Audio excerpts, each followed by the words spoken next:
Naturally कैसे conceive करता है और आईवीएफ की हेल्प से कैसे कंसीव करता है। आपका इनफर्टिलिटी स्पेशलिस्ट आपकी कुछ जांचें कराएगा। Subscribe to our YouTube channel and press the bell icon so that you don't miss any important updates related to infertility. Couple naturally कैसे कंसीव करता है और आईवीएफ की हेल्प से कैसे कंसीव करता है, इन दोनों के डिफरेंस को आज मैं आपको बताना चाहूंगी।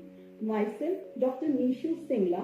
I'm an infertility specialist at Indira IVF, Singla Test Tube Baby Center, Bilaspur, district Yamunanagar, Haryana. Naturally conceive करने के लिए एक फीमेल में एग बनने की क्वालिटी और उसकी क्षमता अच्छी होनी चाहिए, उसकी फेलोपियन ट्यूब्स ओपन होनी चाहिए, एंडोमेट्रियल लाइनिंग अच्छी होनी चाहिए, उसके यूट्रस के आसपास का एनवायरनमेंट अच्छा होना चाहिए और उसके पति के शुक्राणुओं की एग को फर्टिलाइज करने की क्षमता भी अच्छी होनी चाहिए।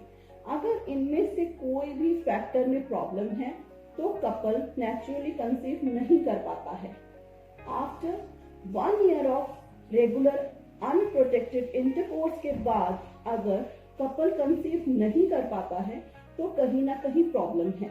आपको अपने इनफर्टिलिटी स्पेशलिस्ट को जाकर मिलना चाहिए। आपका इनफर्टिलिटी स्पेशलिस्ट आपकी कुछ जांचें कराएगा, जैसे कि फीमेल में एग की क्वालिटी को जज करने के लिए कुछ हार्मोनल प्रोफाइल, नलों के लिए हिस्टेरोसेल्पिंगोग्राफी, एंडोमेट्रियल लाइनिंग को जज करने के लिए अल्ट्रासाउंड सोनोग्राफी, और कोई यूट्रस में गांठ, कोई ओवरीज में एंडोमेट्रियोसिस, किसी तरह की कोई सिस्ट, पीओजी में कोई फ्लूइड, किसी तरह की कोई इन्फेक्शन तो नहीं है, या फिर आपके हस्बैंड के शुक्राणु आपके एग को फर्टिलाइज करने के लिए सक्षम है या नहीं, इसकी जांचें।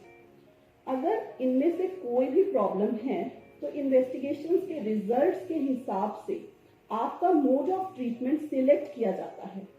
मोड ऑफ ट्रीटमेंट में आपका ओवुलेशन इंडक्शन, टाइम्ड इंटरकोर्स और आईयूआई या फिर आईवीएफ को सिलेक्ट किया जा सकता है। आईवीएफ में फीमेल के एग्स तैयार किए जाते हैं, उनको उसकी बॉडी में से निकाल लिया जाता है, उसके हस्बैंड के शुक्राणुओं के साथ उनको फर्टिलाइज करवाया जाता है लेबोरेटरी में वाया आईवीएफ या फिर इक्सी। 5 दिन तक उनको कल्चर कराया जाता है इंक्यूबेटर में, और फिर एंडोमेट्रियल लाइनिंग तैयार करने के बाद उनको यूट्रस में ट्रांसफर कर दिया जाता है। फिर 14 दिन तक उनको सपोर्ट दी जाती है और बीटा एचसीजी के माध्यम से ये चेक किया जाता है कि पेशेंट प्रेग्नेंट हुई है या नहीं। इस तरह से नेचुरली कंसीव करने की क्षमता और आईवीएफ में पेशेंट कैसे कंसीव करता है, इसके डिफरेंस को मैंने आपको समझाने की कोशिश की है। ऐसे और जानकारी के साथ मिलते रहेंगे।